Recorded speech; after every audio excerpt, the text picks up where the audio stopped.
لیکن اب صدر بائیڈن کو دنیا بھر کے ساتھ ساتھ ان کے اپنے حلقہ انتخاب میں بھی شدید تنقید کا نشانہ بنایا جا رہا ہے کہ امریکہ کی طرف سے مہیا کیے گئے بموں میں 29,000 بم فضا میں سے غزہ پر برسائے گئے، جن میں سے 50% ڈم بم تھے۔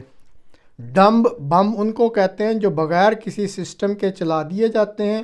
کہ جدھر مرضی گریں اور تباہی پھیلا دیں، اور یہی وجہ ہے کہ اب تک 20,000 سے زیادہ بے گناہ فلسطینی مارے گئے ہیں، اور ابھی تک سنا ہے کہ 8,000 لاپتہ بھی ہیں، غالباً ملبوں کے نیچے لاپتہ ہیں۔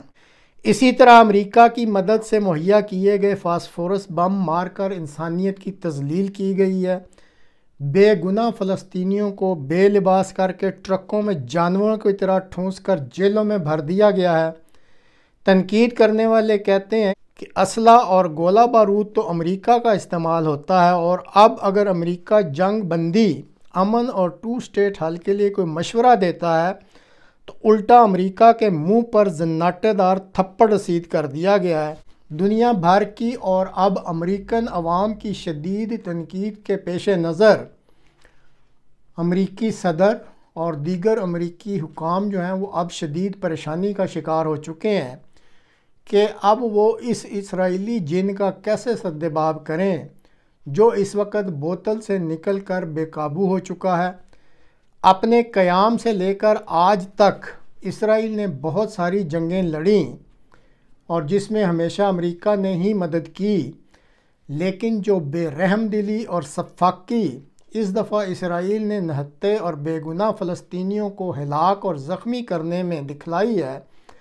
وہ موجودہ دور کی انسانی اقدار کا جنازہ نکال دینے کے مترادف ہے۔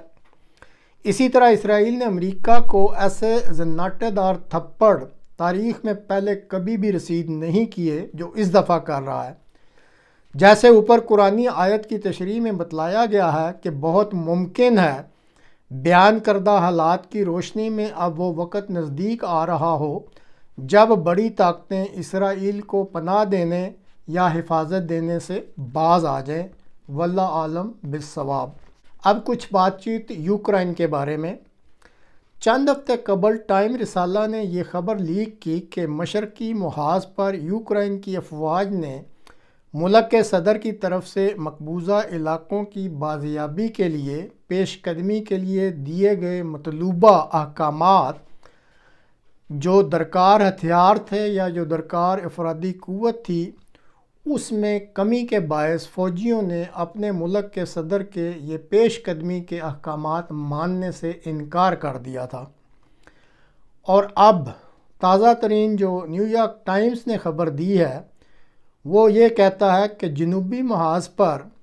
ڈنیپر دریا پر پوزیشن لیے ہوئے یوکرائن کے میرین فوجی، اور میرین فوجی ناظرین جو ایلیٹ کلاس ہوتی ہے فوج کی، اس کو میرین سولجرز کہتے ہیں، ان میں بھی سخت بے چینی اور بغاوت کے جذبات پیدا ہو رہے ہیں۔ 2 ماہ پہلے یوکرائنی فوج نے دریائے ڈنیپر کو عبور کر کے مشرقی کنارے پر 1200 میٹر لمبا اور 300 میٹر چوڑا ایک برج ہیڈ بنایا تھا۔ برج ہیڈ اس پوزیشن کو کہتے ہیں جہاں سے پھر آئندہ کے جو ہونے والے آپریشنز ہوتے ہیں ان کی پلاننگ کی جاتی ہے، اور پھر وہاں سے ہی یہ آپریشن جو ہیں وہ لانچ کیے جاتے ہیں۔ اور جب انہوں نے یہ برج ہیڈ قائم کیا یعنی 2 ماہ قبل، تو روس کا 104 ایئر بورن ڈویژن جو تھا اس کو بہت شدید نقصان پہنچایا تھا، لیکن پھر اچانک جو ہے وہ گیم الٹ گئی، اور اب یہ حالت ہے کہ مشرقی کنارے پر یوکرائن کے ایک وقت میں 80 سے زیادہ فوجی ڈیوٹی نہیں دے رہے ہوتے۔ جو جاتے ہیں ان کو علم ہو چکا ہوتا ہے کہ وہ 1 وے ٹکٹ لے کر جا رہے ہیں، اور اکثر وہاں پہنچ کر دیکھتے ہیں کہ ان کو اپنے ساتھیوں کی لاشوں سے پھلانگ کر جانا پڑتا ہے، جو مرنے کے بعد وہیں پڑے کے پڑے ہیں، کیونکہ ان کی لاشوں کو اٹھانے کے لیے جو موٹر بوٹس درکار ہیں، کیونکہ واپس دریا کراس کر کے جو یوکرائن کی طرف لانا ہے وہ اس وقت موٹر بوٹس ہی اویلیبل نہیں ہیں۔ اوپر سے روس کی طرف سے مسلسل گولہ باری اور ڈرون حملے ہو رہے ہیں، جن سے بچنے کا کوئی مؤثر ذریعہ بھی وہاں اویلیبل نہیں ہے۔ میرین فوجیوں کے مطابق دریائے ڈنیپر کے مشرقی کنارے کا آپریشن ان کے مطابق ایک خودکشی کا پھندا ہے جو یوکرائنی صدر اپنے سیاسی مقاصد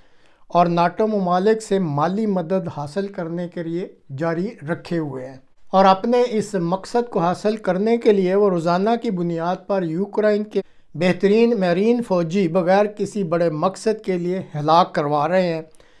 یورپی یونین نے یوکرائن کو یورپی یونین میں شمولیت کا لالی پاپ تو دکھلا دیا ہے، لیکن یہ ایک بہت لمبا اور مشکل مرحلہ ہے۔ یوکرائن کے لیے مدد جو ہے اس کو منظور کرنے کے لیے جو ہنگری کے وزیر اعظم نے انہوں نے اس مطالبے کو ویٹو کر دیا ہے، اس لیے اب یہ امداد ملنی مشکل ہے۔ امریکہ پہلے ہی مالی امداد سے ہاتھ اٹھا چکا ہے،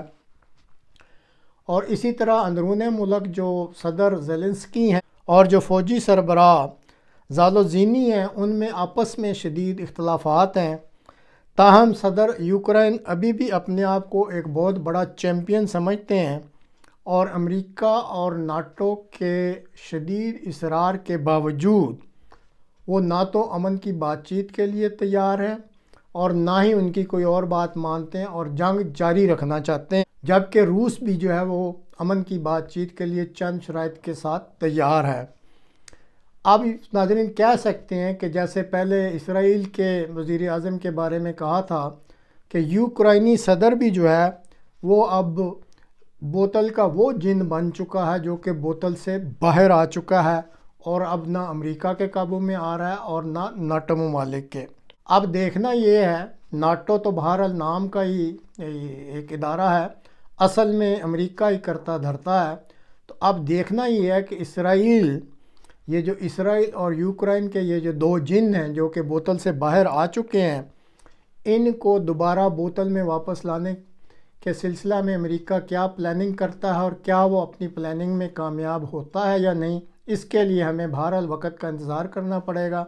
تو ناظرین آج تک کے لیے اتنا ہی، اگلے پروگرام تک کے لیے اجازت دیجیے، خدا حافظ۔